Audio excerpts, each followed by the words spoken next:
Should probably make sure I'm recording that because I'd like to put this at the beginning of the actual recorded lecture as well. But there's going to be a course next semester that is going to be the physics of medicine and biology. So this kind of falls into the physics department has a pretty strong biological physics aspect to it.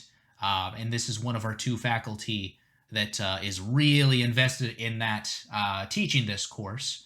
So if you are at all in either of these fields or are remotely interested in them, I do highly recommend the course. He's a fantastic lecturer. I know it's a little bit early, but hybrid asynchronous, maybe you could work something out.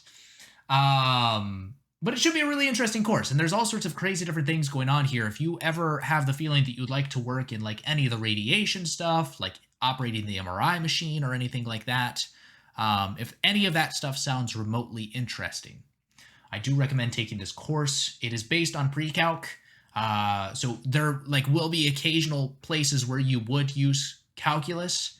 You're not going to be required for solving things, but remember that calculus can really be like one of those things to bridge the gap in concepts. And I'm more than positive that any of you that would be interested in it could take this course. I know it's got like a lot of math classes and requirement there, but I'm sure you could discuss with him and be just fine to sign up for the course. I would be more than happy to send a recommendation as well. I work with him on a report currently, so like I talk with him at least once a week. I'd be more than happy to send a recommendation, though, if you were interested but were worried that you didn't have those stat classes or something like that.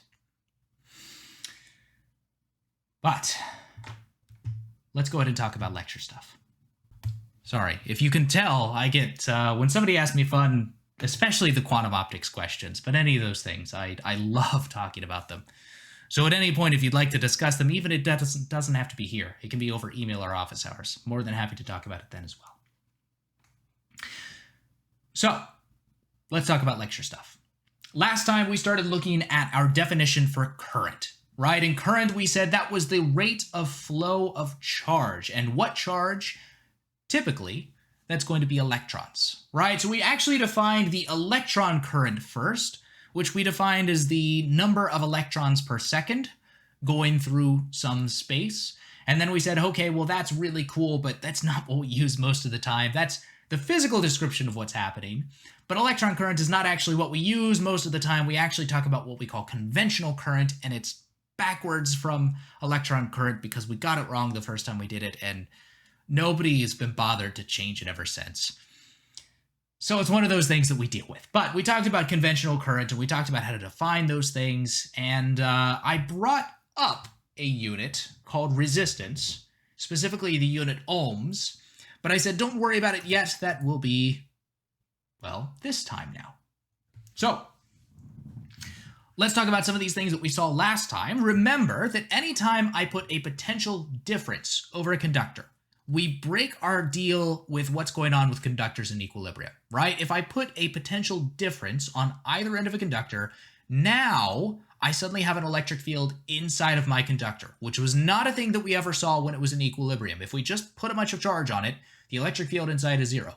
But if we put a potential difference there, like attaching a battery or something like that, now we create an electric field, we cause electrons to flow through the conductor. We gave a few different values, right? We can immediately actually take our old description or our simplified description of the electric field as it relates to potential, because typically the electric field would be a derivative of potential. But if it's a constant electric field and a constantly changing potential, this massively simplifies to just be delta V divided by L, the length of the conductor, right? So that's a lot easier to deal with. You might notice a minus sign is missing because this is only concerned with magnitudes, no directions here. We had another unit that we also defined, though, and that was current density. And that's a unit that we'll occasionally use here. It has some spots that it shows up, and we oftentimes will like to use that unit as a stepping stone. But remember, that was essentially the current, conventional current, divided by the cross-sectional area that it's flowing through. But it had a really important value that came with it, and it was this sigma, right? And you might remember that from last time as what we call conductivity. And conductivity is more or less how easily does a material allow current to pass through it? So a lot of our metals are very, very great conductors. They have a very high conductivity. The inverse of that being resistivity, and I mean direct inverse, 1 over sigma is equal to rho, the resistivity. And certain materials like insulators will have a very high resistance, a very high resistivity, and a very low conductance. But that relates to the electric field that we would find inside of our conductor. So basically, increase the potential or increase the conductivity, you're going to see more current. So let me take that second equation real quick and let me mess around with it a little bit. Let me replace my current density with our definition, where it's conventional current divided by cross-sectional area. Let me replace my conductivity with resistivity, and let me replace that electric field with delta V over L. Between all three of those, now we smash them together, we cancel out whatever we can, which it's nothing here, unfortunately, but we're left with some different units, and we find this relationship between current and potential. Inside of there is what I'm going to call R, resistance, or 1 over R specifically.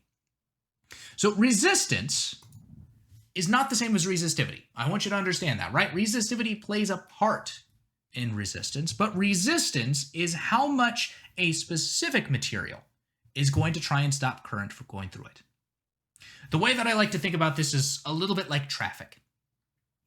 If I'm thinking about resistance as how difficult is it to get through traffic, or rather, the more resistance, the harder it is to get through on my journey, right? If I'm trying to take some sort of journey of any sort, if it's a longer journey, it's going to take a longer time, the current is going to be lower, right? That's what's going to come out of that. If I have a longer journey, a longer length of the conductor, the current is going to have a harder time flowing through it because the travel is just longer.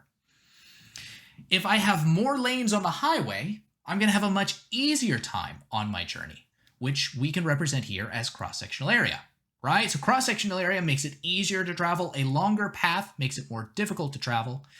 And then the resistivity is just one of those things that's a feature of, say, the road itself, right? Whether you're on a back road or a highway or anything else like that, the resistivity is specific to a material, depending on how many lanes you've got and how long that road is in the first place, will modify that to give you a total, call it travel difficulty or resistance.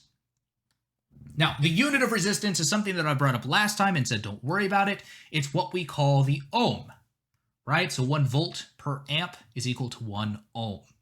And you might notice ohm as in Ohm's law. And I'm going to talk about this just a little bit in a couple slides here. But for now, it's sufficient to say that Ohm's law tells us that current is equal to that potential difference divided by the resistance of our conductor. So let's immediately try this thing out. I've got a whiteboard problem here for you where we have a graph of potential, not potential, I did this last time too, current versus potential, right? And so we're measuring this thing as we go along. What is the resistance of this sample? I'm only going to give you 1 or 2 minutes to do this one. And I'm also going to turn on a light in my room real quick so I look a little bit less like a vampire. All right. So let's go ahead and talk about this one real quick. So what I've got here, if I write out that equation that we just found, I, still on eraser, I is equal to delta V over R. Right here, what am I thinking? I have some sort of linear equation, y is equal to mx, where m is the slope. If I look at my equation for current right here, what is my slope? M is equal to 1 over R. Let's find the slope on the graph. Rise over run. I'm going to take this as my initial point. This is my final point. So final rise would be 1 minus 0 divided by 50 minus 0. And what we find here altogether is that the resistance should be 50 ohms. And I just want to work with you a little bit to talk about what kind of values we're expecting to see for a lot of these things. So 50 ohms is actually a pretty low resistance. In the grand scheme of things, a lot of times when you're talking about resistance, we're going to be thinking at least hundreds of ohms, maybe thousands. even more sometimes, right? Like 6 mega ohms is not actually an unreasonable number to see. It's high, but it's not unreasonable to see.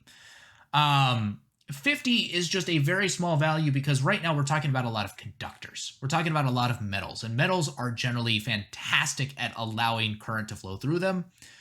So this is going to be one of the circumstances where we're ending up with a lot of very low resistances, but they're not commonly used because what we see right here in this picture is actually a wire with very low resistance.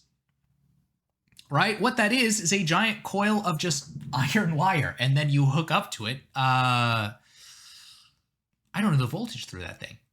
I should go and test that actually, but that would probably be a little bit dangerous because it's very hot. But I mean, realistically, all this thing is this is a very low resistance wire with a lot of voltage being pushed through it, and we get a very, very high current, and that's what makes it glow red hot. In fact, and do not ever do this, but if you put a paperclip into the wall socket, do not ever do this. Assuming that the breaker didn't go immediately, that paperclip has a resistance, but it's incredibly small. I'm talking less than an ohm of resistance, most likely. Maybe single-digit ohms on the high end, but very, very tiny. Now what you have is 120 volts going through something that has almost no ohms of resistance. Let's go ahead and say it's 1. Then I would have 120 amps, which would actually translate to something 14,000 watts at that moment in time. Which is not an insignificant amount of power. And that's why it would probably start to immediately start glowing white hot if it didn't explode. So do not do that for a number of reasons. But I just wanted to kind of set your expectations, what we're expecting to see a lot of these resistances. I would never expect to see resistance less than 1. That's pretty unreasonable. 1 and up. Into the hundreds and thousands, totally fine. Into the hundreds of thousands, probably still fine. But 50 is a little bit on the low end here. So, talking about these quantities, I do want to really point out here, resistivity is something that is inherent to a material. Right? So if I look at like a table, for example, all of these materials have a resistivity, and that is not anything to do with whether they're a wire or a block, or a hollow cylinder, or whatever their shape might be. Resistivity is something that is characteristic to a material. Resistance depends on that characteristic, but it has other things, right? It depends on the geometry of that material that we're actually working with. Whether it is 1 meter or 50 meters, that's going to change resistance, right? All of those things play into that resistance. So, and here's another issue. I had just said that we have this brand new equation called Ohm's law. And it's not really a law. It's not a law of physics like the law of gravity or anything else like that. Realistically, what we're working with here is, first, a relatively narrow case. A very common, but a very narrow case. I might have other things that play factors into this. If I overcharge something with current, Ohm's law might break down. Certain materials might break down with Ohm's law. There's all sorts of random things that might happen that might affect what Ohm's law is trying to tell me here. So I don't want you to think that this is the be-all, end-all kind of equation. However, we will end up using this quite a lot because Ohm's law very well describes different materials at room temperature. It does a fantastic job of describing materials at room temperature, in fact. And even things that are not quite at room temperature anymore, it still does a very, very good job of describing what's going on there. There are, of course, much more complicated equations that we could possibly use to describe what's happening with current and resistance and potential, but why would we use a complicated equation when basic algebra is going to get us 99% of the way there? It doesn't make any sense to go any farther than that. So I do want to point that out, that there are other things that might be factoring into this. There are all sorts of crazy materials that might just throw all of these things on their head, right? Semiconductors immediately come to mind that just ruin this. Diodes are very strange. There's all sorts of different things that might happen that might break that. But for most conductors and wires and resistors that we'll talk about, Ohm's law works totally fine, and we will continue to use it.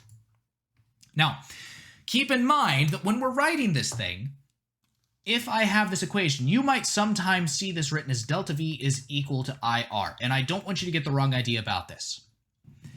A potential difference is not caused by a current. If I pull a battery out of a circuit, the circuit will not generate current to make a potential. By adding the potential difference, I drive current through the circuit. But the current that drives through is more like a factor that comes because there's a potential difference. And you will never see current without a potential difference. You have to have that potential difference to create any current at all. The resistance is telling us how much current would be generated because of delta V. So keep that in mind, right? I just do want to make sure you understand that, and I'm going to talk about this equation plenty as we go forward into chapter 28. I've got a lot of points to make about that, a lot of nuances that we'll have to discuss to understand what's really going on in a lot of different places. So this is not the last time that we'll talk about this equation. But anyways, I would like to go ahead and get started working on this one. And I just had it here. If nobody has seen a watch battery before, they get used in a few different places. But it's something just like this. It's a tiny little, it's got a front, a back. It's very, very thin to fit in watches, naturally, right? But for the most part, so this one has 3 volts, but they're low voltage, but they have a fair amount of power. Let's assume that we have like a watch battery just like this, but it's 0.7 watts. And let's say that I have just 100 meters of gold wire laying around, right? Who doesn't? But I take this 100 meters of gold wire, it's got a diameter of 0.1 millimeters, and I hook it up to either end of my battery, so I would squeeze some on the top and bottom. What is the current that I'm going to expect to see going through that gold wire? Let's take a look at this real quick. So, let's start by drawing ourselves a nice little picture here.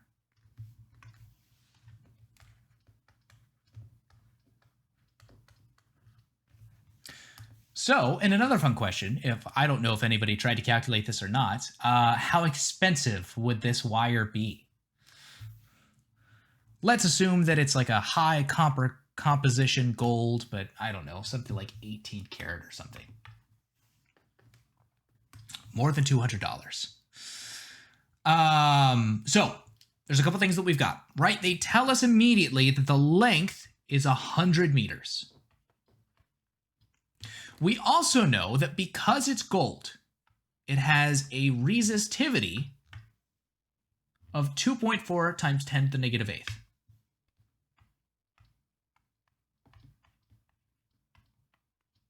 Finally, we have that the diameter is equal to 0.0, or let me just go ahead and write 0.1 millimeters. And we can convert that into a radius, and this is where we're going to have a little bit of a tough time. So 0.000, it would be a 1 here if it was diameter, so it's 0.5 meters, which is getting to a lot of zeros to keep track of, so it might be easier to take 0.1 times 10 to the negative 3rd in your calculator.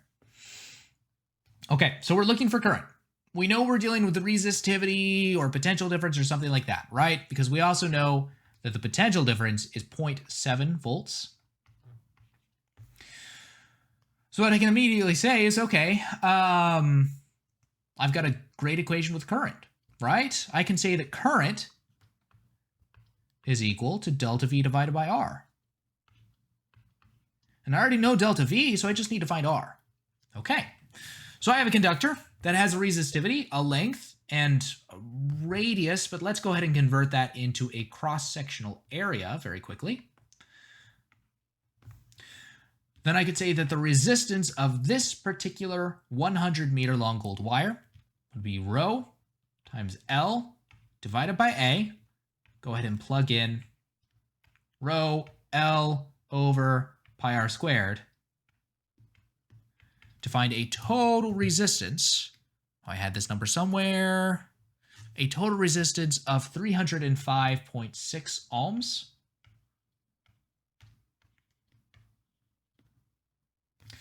Plug it into our current equation down here. 0.7 divided by 305.6. We're expecting to find 2.29 times 10 to the negative third, or 2.29 milliamps of current. And gold is a very, very, very fantastic conductor for a number of reasons. It's a really great material that gets used all over the place. You'll often see it if you have like an Ethernet cable or anything like that. A lot of different plugs will have gold contacts. If you had a DS or a Game Boy back in the day, or a Switch nowadays, all of the pins on the back of the cards are gold plated because they're very resistant to... They're pretty resistant to scratching, but they're very resistant to oxidation, so they do great for that, unlike something like copper. And also, it's a very, very fantastic conductor. Oh, but a length of gold that this long is probably around $1,000 or so for a length of gold this long. But it's actually pretty incredible when you're talking about that amount of gold and everything else. It is such a crazy tiny amount. I mean, atoms thick, almost. To do a lot of that gold plating stuff, it's atoms thick. That's all it is. It's a very, very thin amount.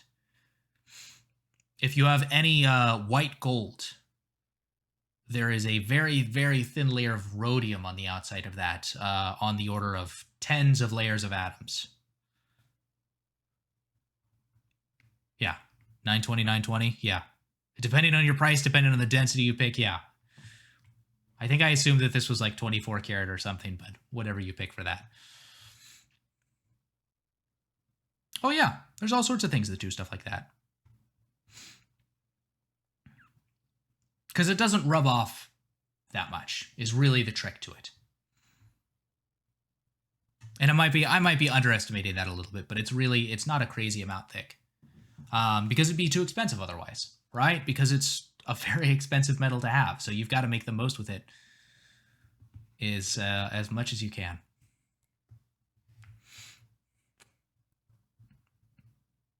Okay. See, that kind of question, that's the stuff that's perfect for the beginnings of these things. Have some fun stuff like that, right? If you've got strange questions about why does this thing work or what's this thing doing, that's the stuff that I love to talk about. Because those are the exact same questions that I ask myself all the time, and look up and have some fun with it. Okay, we've got another whiteboard problem, and this is the trend for the day. We've got a lot of whiteboard problems today. So let's say I've got two wires. Wire 1, wire 2, they're made of the exact same metal. Wire 2 has twice the length and twice the wideness, right? So twice the diameter. What are the following two ratios? I'm looking for the ratio of resistivities. I'm looking for the ratio of resistances. All right, and we are ripping through some of these today. So, right off the bat, part 1. Wires 1 and 2 are made of the same metal. If it's silver and silver, it's 1.6 times 10 to the negative 8th.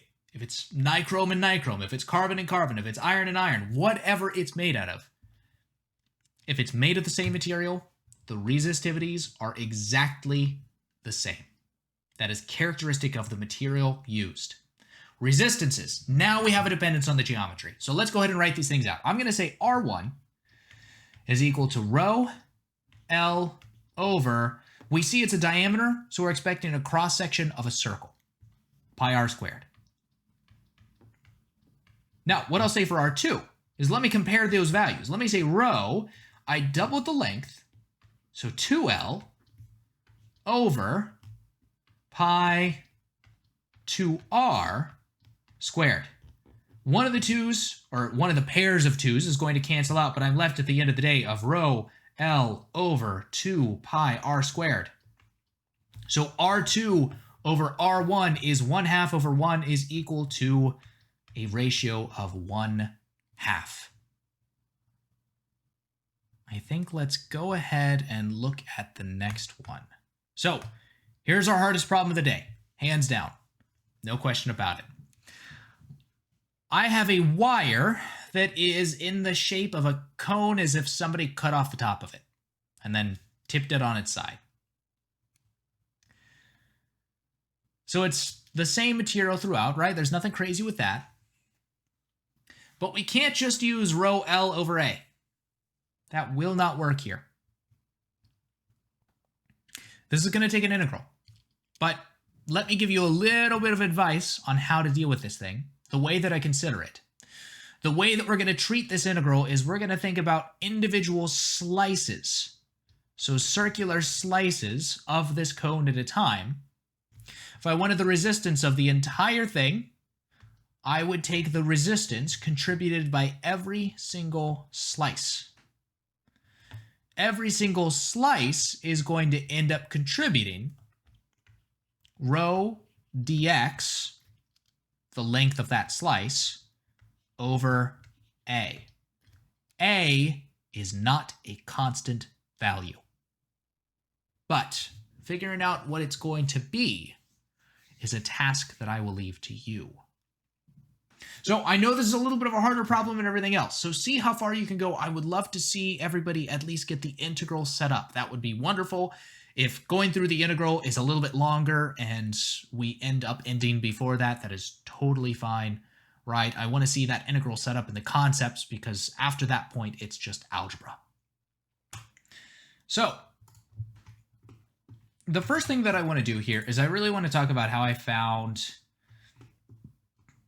derived that d of r, right? Where's that actually coming from? Why do I actually come up with that thing? So to do that, I'm going to need to draw this thing in a picture. And what I'm going to do here is I'm going to take a look at this thing and I'm going to say, okay, first, the direction of this current does matter. I need to think about that. Think about something like a highway or anything else, right? Whether you're going down the lanes in the highway or you're cutting across in probably the worst way to drive possible, it's all asphalt, but the direction that we go matters, right? If the current had been coming from the bottom, I would have to think about something like, okay, well then my length would be like this, and my cross-sectional area would be like a weird I don't know, a four-sided shape that's this kind of weird thing, and it would be messy, right? It would be a very messy kind of problem. It would be very difficult to deal with. But the current's not going that way. The current's going from left to right, which immediately tells us a couple different things. That along what I'm going to call the x-axis, this direction right here, that is my length portion. When I'm thinking about that resistance equation, let's go ahead and write this thing in gray. If I'm thinking about this thing for a regular piece of wire, rho L over A. The L that we see here, the x direction, is in regard to that length. Cross-sectional area, or these circles that we see, are in reference to this thing down here. All determined by the direction of our current. So now I need to think about, okay, how am I actually going to deal with this thing? Dealing with this thing is very difficult, but I have so far been very easily dealing with if I have a regular cylinder, for example. A regular cylinder is fine because I can just use this old resistance equation. So what if instead of thinking about this thing in terms of like a weird cone shape, what if I instead considered, let me take this thing in slices. Let me make a really thin slice. So let me take a slice right here, for example. And I'm going to take a slice like this. So it's got like a little bit of a width, X. And let's go ahead and draw that dotted line in there as well. Here's my cross-sectional area, A. Now, I have tried to draw this thing so that it's a thin enough slice that I don't need to worry about the fact that, like, there's a little bit of a difference between those two, right? I can almost perfectly assume that it's just like a very, very, very shallow cylinder. I'm going to ignore the fact that there's a tiny little bit of flare to the edge here. I'm just going to say I've cut this thing thin enough that that it doesn't matter. Then this piece would contribute a resistance, call it R prime, equal to rho times X divided by A. Now, what if I wanted to slice the thing even thinner? Thinner and thinner and thinner each time until we're at like one of those videos where they slice through the potato and you can see through it, right? That's how thin it is. Once we get thin enough, once we get infinitesimally thin, we're no longer looking at a thickness X. Instead, we would call that d of X. And d of X here. And I'm going to say that's a very tiny resistance as well. Call it d of R. This is how we find a lot of these variables, right? This is essentially the process that we take. We ask ourselves, okay, how can we shrink everything down? What would shrink? It doesn't matter how thin I slice this thing, it's still going to have a cross-sectional area A. That's not going to change. It's still going to have a resistivity rho. That's not going to change. But I can shrink down that X to be such a thin amount and then count all of the slices. So let's think about that, right? Let's think about, okay, well, if I was looking for the total resistance, then all I would be trying to do is add up the resistance that every single individual slice would be contributing. And if this was some approximation, then I would just assume that it's a bunch of very, very shallow cylinders all stacked together, and I would do it that way. But we have real calculus to handle this for us, so that's what we'll use. Now, let's go ahead and place that in there. So our variable of interest is X. Right, and I want to think about what we're going to do with this X. We have to define some ends. So let's say over here on the left side of the picture, this is where my X is equal to 0. Let's say on the other side, this is where my X is equal to L. Okay, so anyways, I was plugging this thing in. I was saying rho dx over A. Okay, now I'm going to run into my second issue. Rho is a constant. That can come out of the integral. If I was to take another slice somewhere else, if I took a slice right here,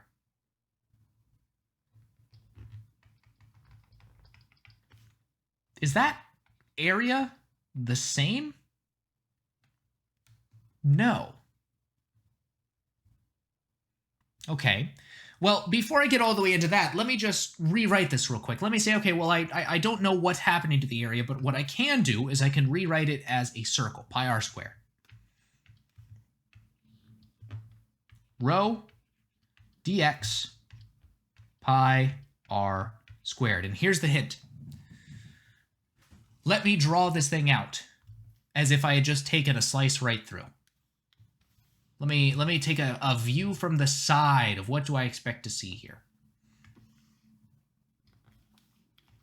If I was to do that, then I would expect to see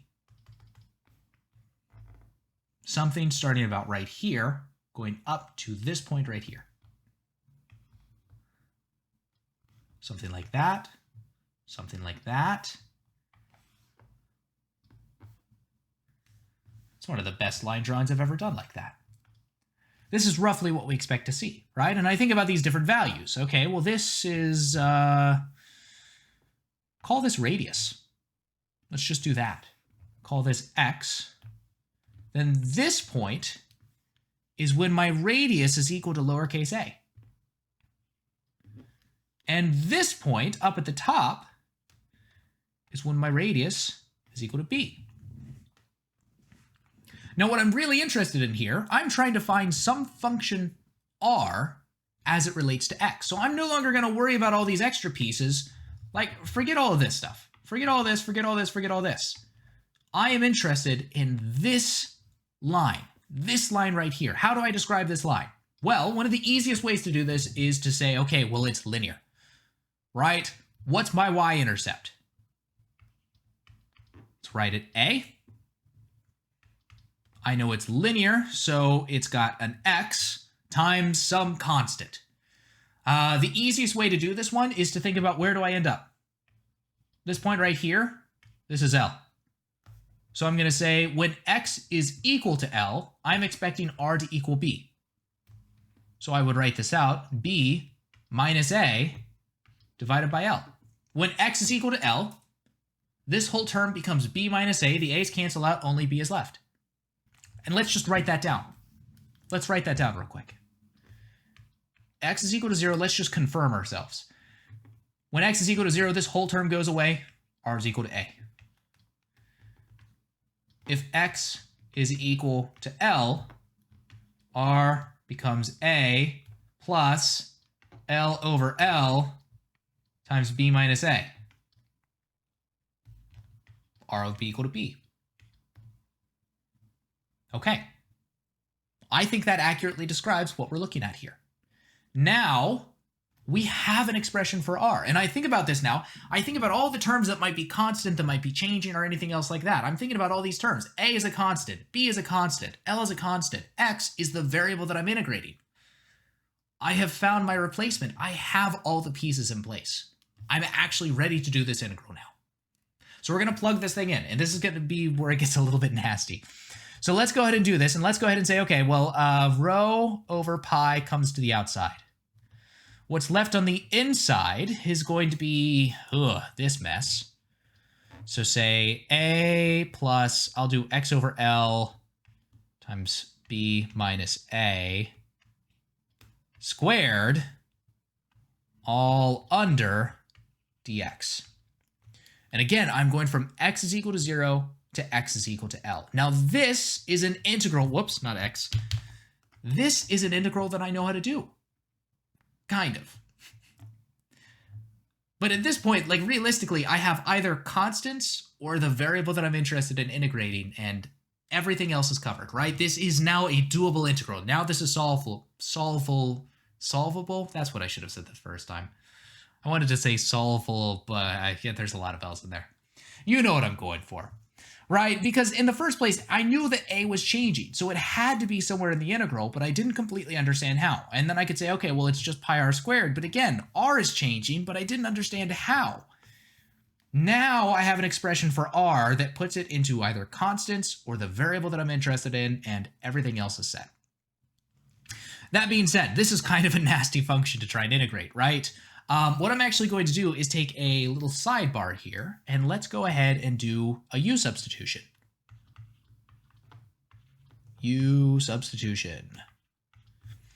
So, I could imagine this could be a lot easier if it was just 1 over U squared. Right? So let's do that. Say U is equal to A plus x over L B minus A. Okay, then to find du, I just need to take the derivative of everything. So when I take that derivative down, so let's say derivative, and we'll do the little arrow going through. So u becomes du. A is a constant, so that's 0. So I'll go ahead and write that out for now. 0 plus 1 over L B minus A. Derivative of x is actually dx, which is not one of the things that we talk about very often, but that's one of the main features of how U substitutions work. So let's clean this up just a little bit. Let's say du is equal to B minus A over L times dx. But I don't need to plug in du, I'm trying to replace dx. So flip it around. Dx is equal to L over B minus A du. Okay, so we come back up here, plug in our U substitution. Plug in U and du. R is now equal to, so I've still got my rho over pi. When I plugged in dx, L over B minus A, that's all a constant, so that can come out too. L over B minus A times the integral. Some people might get mad at me for this one. Hopefully not too many people, but this is du over U squared. If I was to do a proper U integral, then I would find the bounds for these two values, and, well, now that I think about it, that might actually be the easier way to go.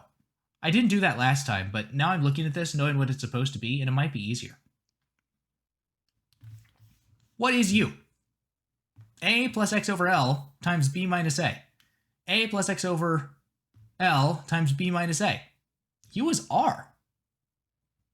We actually just converted it so that we could integrate in terms of r, which is kind of a strange deal, right? Because I know a lot of people are already talking about how I have to integrate from bound A to B, but we really couldn't do that. But now we're kind of doing it anyways, right? Which is a little bit strange, but that's how the math does work out here. So maybe the easiest way to say this is that when I plug in my lower bound 0, u becomes A. When I go to my upper bound L, u becomes B. So last time I didn't do this, but you know what? I'm just going to stick with it. This is the easier way to go. Absolutely.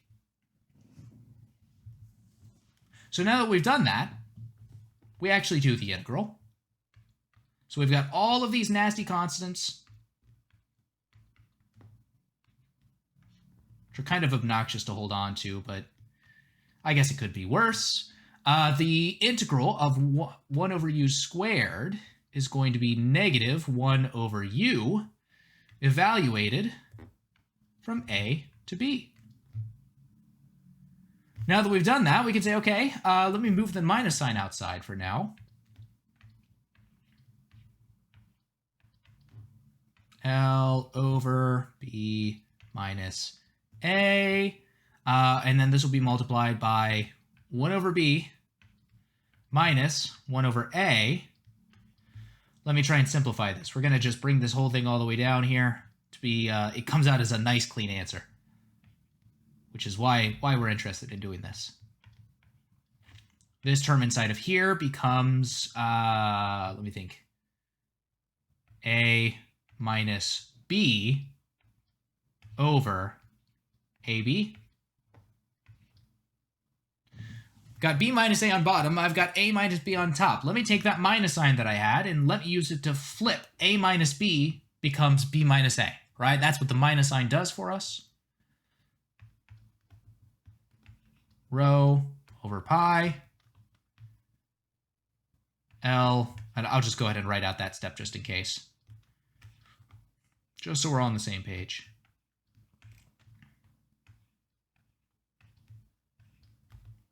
Cancels, cancels. Resistance at the very end of the day is rho L over pi A B.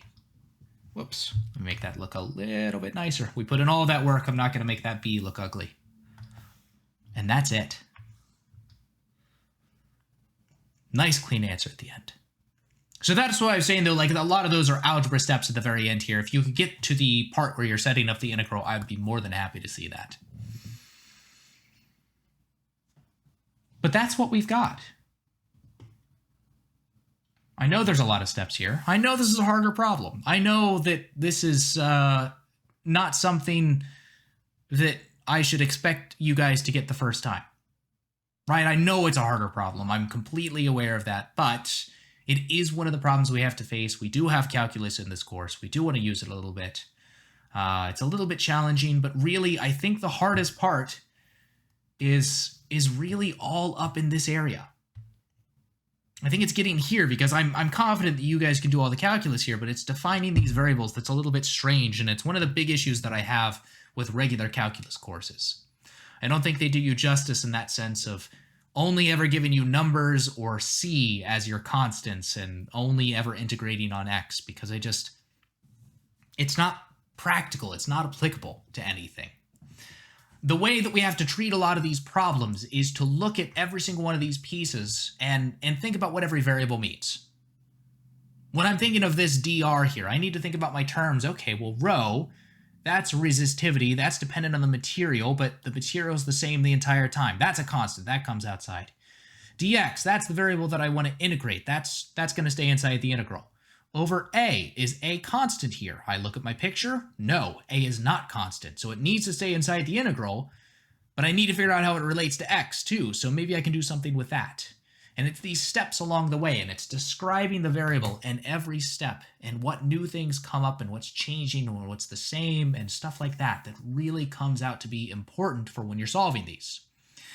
If we'd done this with a regular cylinder, for example, I could have done the integral the same way. We wouldn't have needed to, but I could have done the integral the exact same way. And in that case, we would have said, instead of a being something that needs to stay inside the integral, we would have said, well, it's a cylinder the entire time. The Cross-sectional area is constant, so that comes right outside the integral. Right? It's details like that. It's figuring out those details, describing each step, and trying to understand what it's saying. That's going to be the difference between whether you get the problem or you don't. And that takes practice. That is not something that you pick up the first time. Physics are not quite math problems. Math is the language of physics. Physics problems are physics problems, but you need language to describe ideas.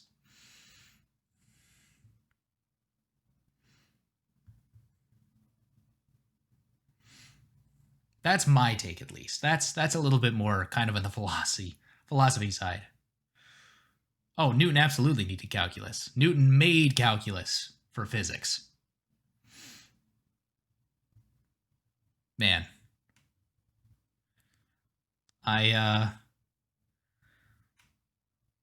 Go sit in a 400 level math class for one day. Numbers are a thing of the past. Yeah.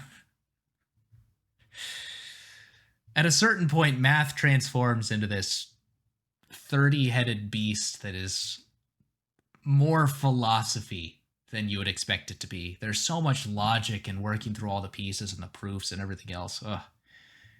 It's a disaster. I'm not great at it. Some people are, and more power to them. I failed a math class when I was a math major. That was my red flag that maybe I didn't have the right major.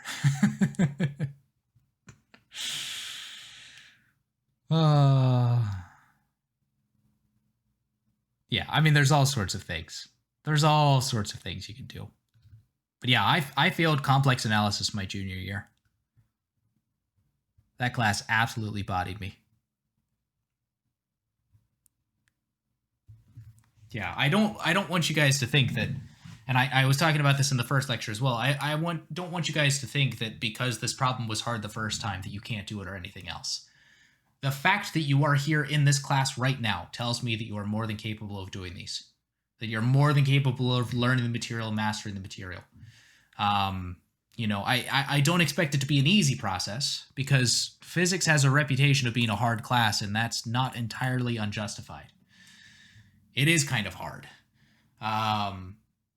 But it is not an insurmountable challenge. And I am positive that you're all up to the task. So, again, it takes practice. I understand that. And doing physics and music dual time, when I keep making these comparisons, that it's like learning an instrument where it takes a lot of daily practice and a lot of daily repetition, and it's not something that you cram in a night. I thoroughly believe that. Right? Like, from the bottom of my heart, no part of me thinks that you can truly just cram through this material. It takes practice. So be patient with it, but keep up with yourself on that. And that goes for future classes as well. And anytime you're solving things like this, we're training you how to solve these problems and to deal with these things. So it's going to take practice. Okay. So I've only got one more whiteboard problem, and this one is much easier than the last one we just saw. So what we have here, a 1.5 volt battery, which is your standard AA. Let's say it is outputting for 3 hours and it's doing so with a resistance of 3 ohms. We have what that potential supplied looks like over the course of 3 hours.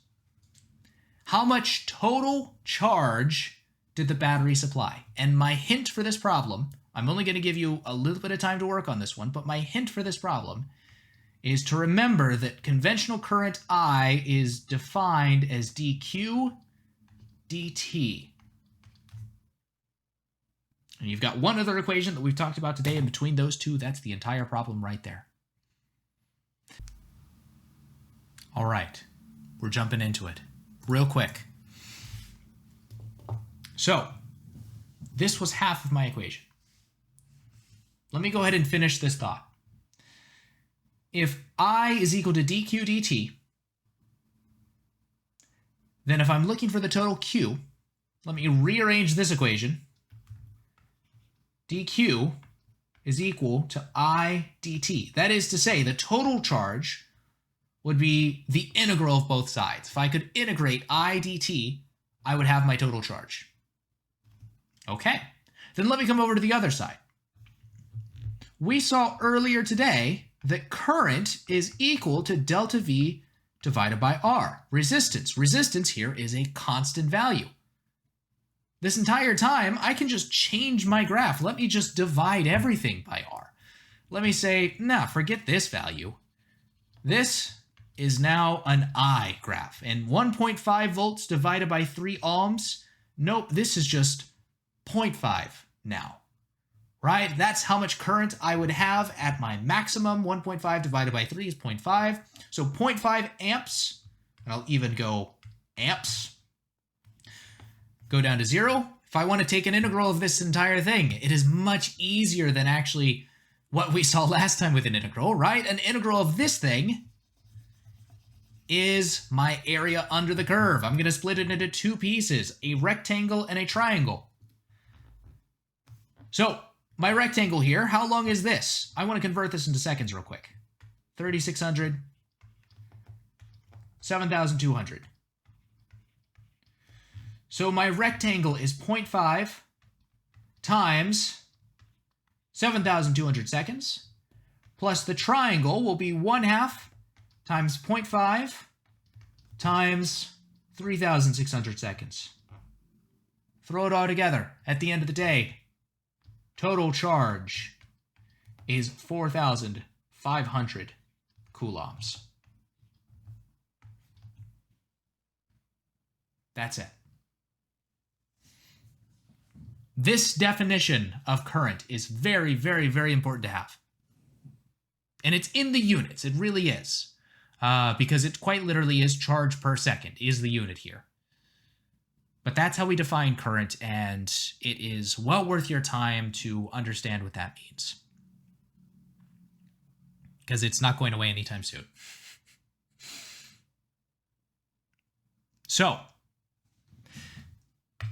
the last thing that we would have done today is a fun little lab about temperature versus resistance. One of the details I didn't bring up when I was talking about resistance is that it does indeed have a temperature dependence. Right? Different materials, if all of the atoms are buzzing around in place, the electrons are going to have a much harder time getting through them, right? Than if they're stationary. So temperature does have an effect on the resistance. Normally, this would be a lab that we would do. We don't have that set up here. Sorry for hitting the mic. I know that must have been very loud. We don't have that. Dr. Alexander made a video, but he doesn't actually end up going through the experiment because we didn't have liquid nitrogen at the time and we couldn't run it properly. So what he has is essentially a list of the numbers we would have found, and he ends up talking through the result and why we have that result. And that's a very important video to watch. It's one that I do, like, please actually watch that one. You can find it on the calendar under 27-2 and then homework, and then Dr. Alexander, the resistance versus temperature lab. It's pretty short, but that's why I want to end this a little bit early, so I'm not taking too much of your time or anything else. But I would like you to go through and watch that one and understand what that is. A link directly under that, if you are interested, is Boaz talking about superconductors and what superconductors are and the good stuff like that, along with a demonstration. And superconductors are super cool. There's a lot more intense words that I want to use like that, but I'm recording this and uploading it later, and I don't want those words to be immortalized, but they are super cool what they can do. So I'm not going to require you to watch that one, but they are crazy cool, and if you are remotely interested in that stuff, I highly recommend checking that one out as well. But that is going to close out our Chapter 27 lectures. Next week, we'll be starting with all of our Chapter 28 stuff, which covers all sorts of fun things about circuits, but we're going to spend quite a bit of time in Chapter 28. But that'll be next time.